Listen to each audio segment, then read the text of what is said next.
Welcome to March's Coastal Garden. You know, this is the month that spring starts, lots of things happening in the garden, but that's not all here on the television show. Later on, we'll have Chantel in the kitchen, but we are going to give you some great plants and things you might want to add to the garden. And don't forget the Master Gardener plant sale coming up at the beginning of April. Before we do that, we're going to join our 4-H agent over at an after-school program that teaches 3rd, 4th, and 5th graders about agriculture. Hi, I'm Leslie Wilson, and we're here at the 4-H Acres of Adventures program. And I've caught up here with Marie Davis, and she works with 4-H to teach the Acres of Adventures program. So welcome, Marie.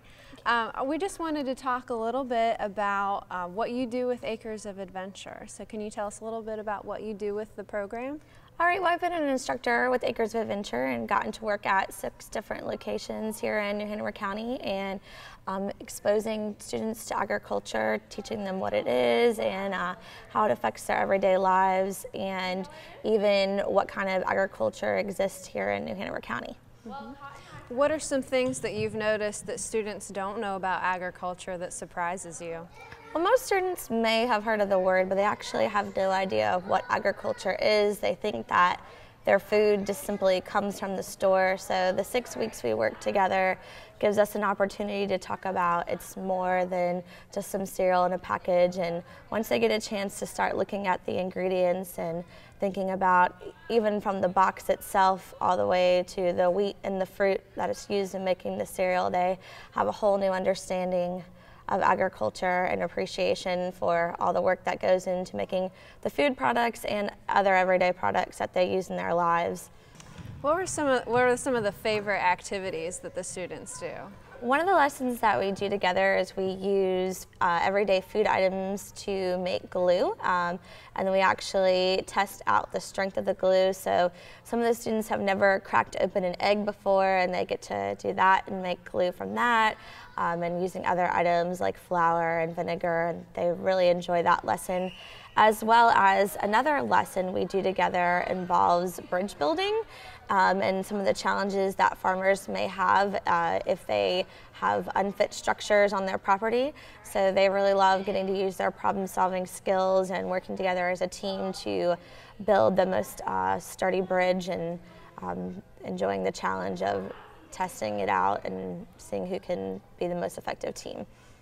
What are some of the biggest impacts that you've seen from the beginning of the program to the end of the program with the students? I see students having an interest in where their food comes from and where the products that they're using comes from.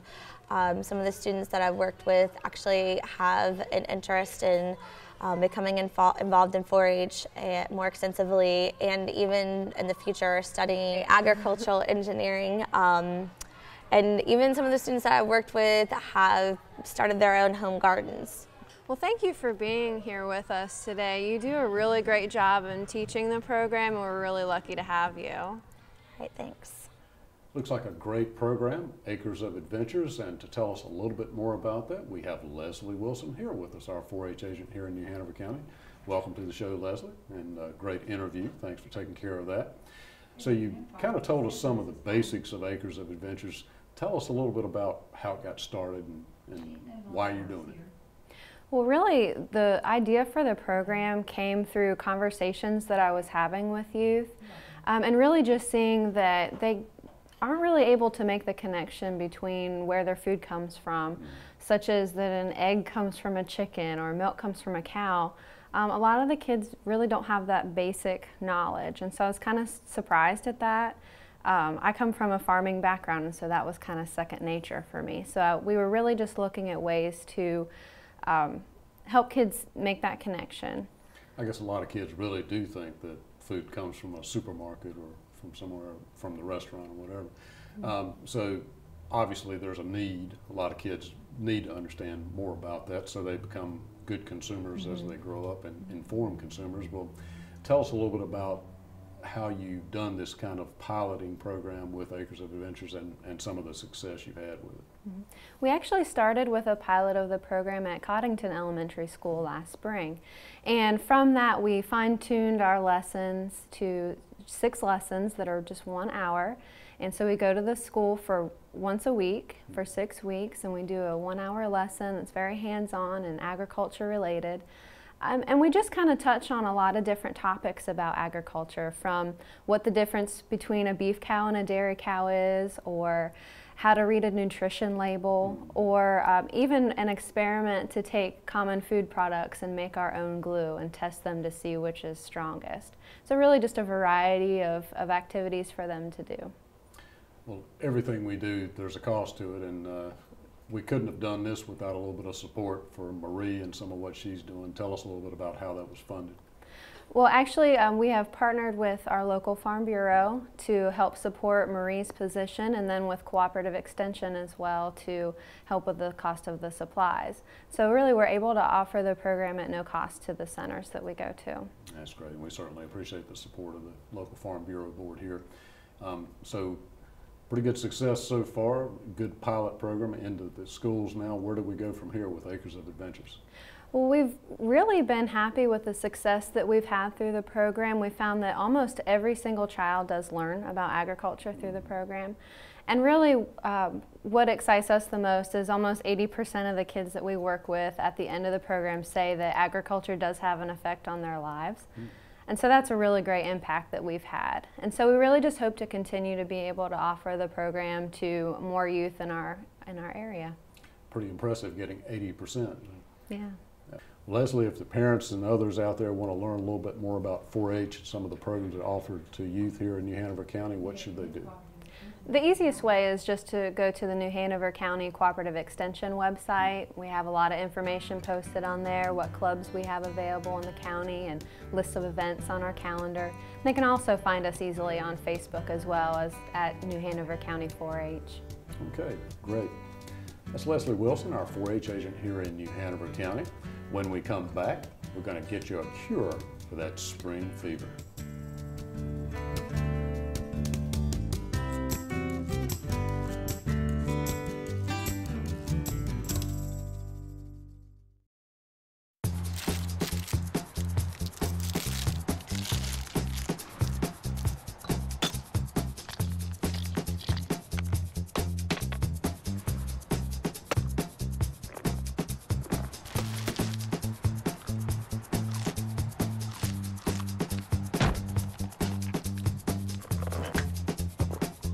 What we do to the planet, we do to ourselves.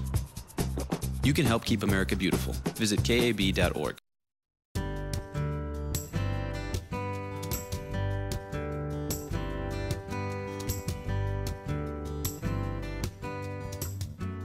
Hope you kids get a chance to take advantage of Acres of Adventure and some of the other opportunities that 4-H offers the youth here in New Hanover County.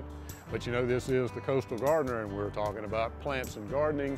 And this is the time of the year when you see all these flowers out here, that spring fever really kicks in. You want to get out there and play, the warm weather, you know, all that's great, and that's kind of the fun part of it. This time of year, there's so many things blooming, it's hard to keep up with it. We have these Okami cherries blooming. They're early, usually in February around here, fairly common now. And of course, people know azaleas starting to bloom right now, camellias that are finishing up. They're some of the more common and very popular plants that we have in the garden. But let me show you a few that you might not know so well. Here's a hybrid plum called Blariana, and we've been pretty impressed with this little tree so far. I've been growing this plant in this area for 4 or 5 years, and the conventional wisdom says this plant's not really all that well adapted, but it seems to do pretty well.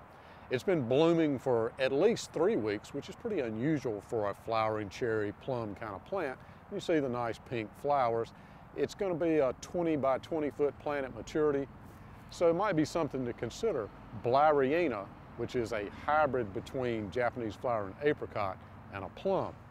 Another one that you might not recognize is a dogwood, and it really doesn't look anything like flowering dogwood that is very common, of course, is our state flower here in North Carolina.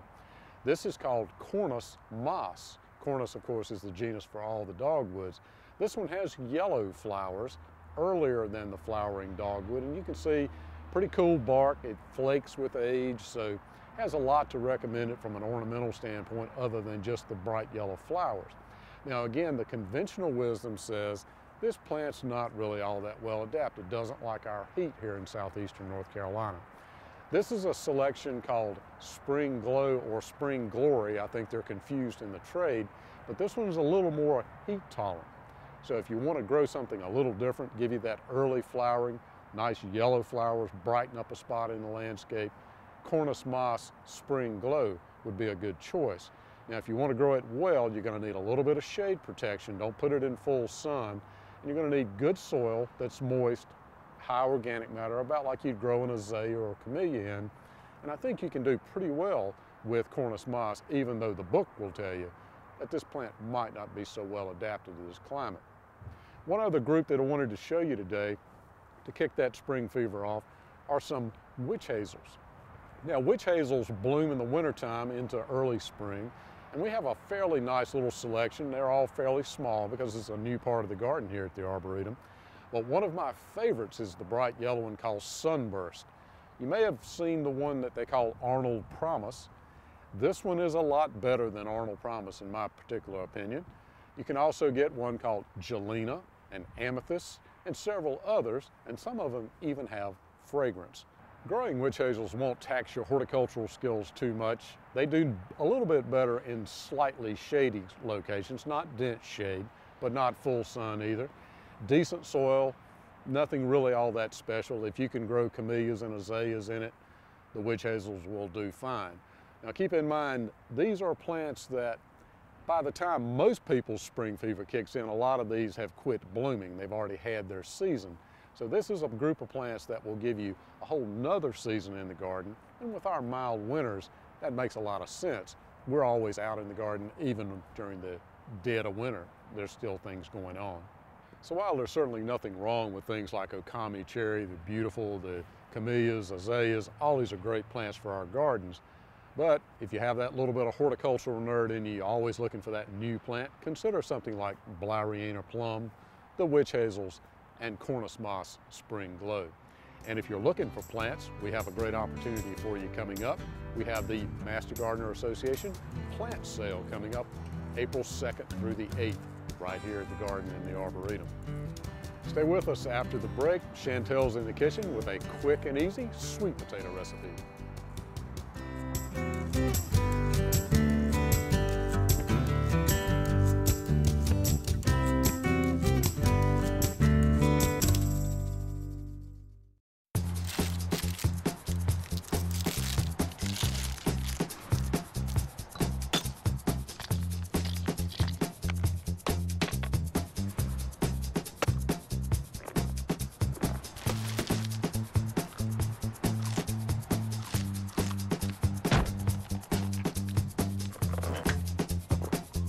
What we do to the planet, we do to ourselves. You can help keep America beautiful. Visit KAB.org.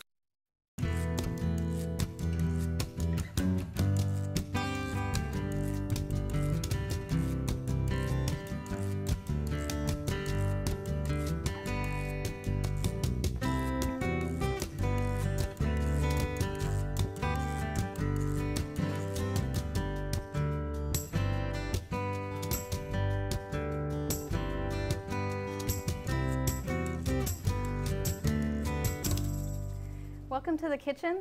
Today I'm going to show you a tasty way to prepare sweet potatoes. North Carolina is nationally the #1 producer of sweet potatoes, and during the cooler months they're an excellent choice because they're available year-round. You may be used to preparing sweet potatoes with butter or with brown sugar, putting them in a casserole, but today I'm going to show you a different way to make them. It calls for olive oil, salt, pepper, cloves, ground cumin, and curry powder. So before we get started, we're just going to wash the sweet potatoes, get them all cleaned up. I've already done that. And then you just cut them, and you can either cut them in wedges, like I'm going to do today, or you can cut them just in slices from the top.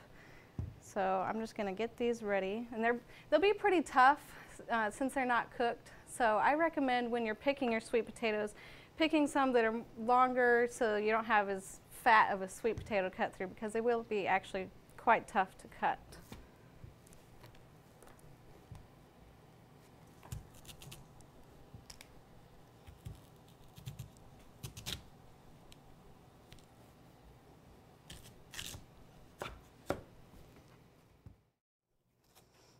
All right, so I've got these all cut up.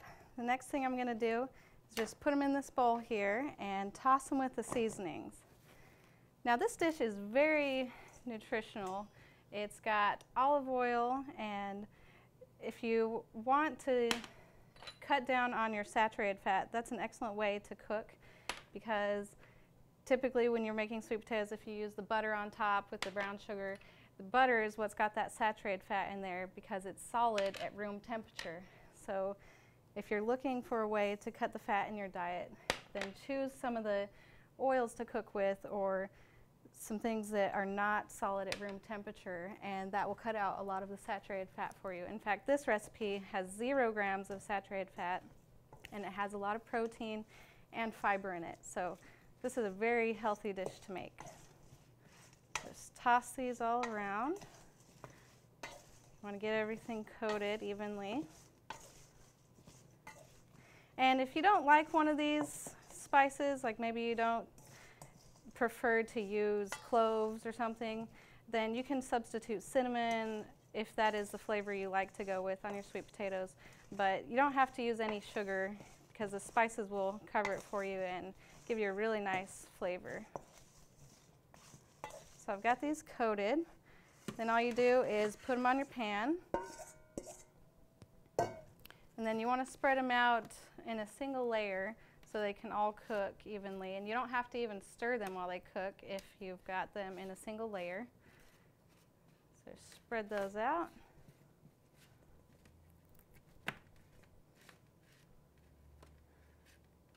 And that's ready to go in the oven. Now I've already preheated mine to 425 degrees, and they're just going to cook until they're tender. So let's get them cooking.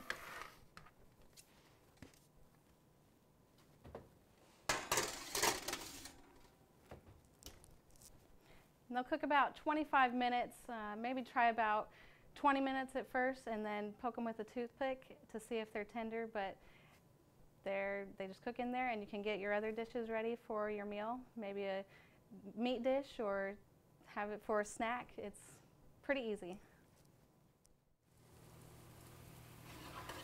All right, they're nice and soft now, so I'm going to go ahead and take them out, and they are ready to enjoy, and they sure do smell good.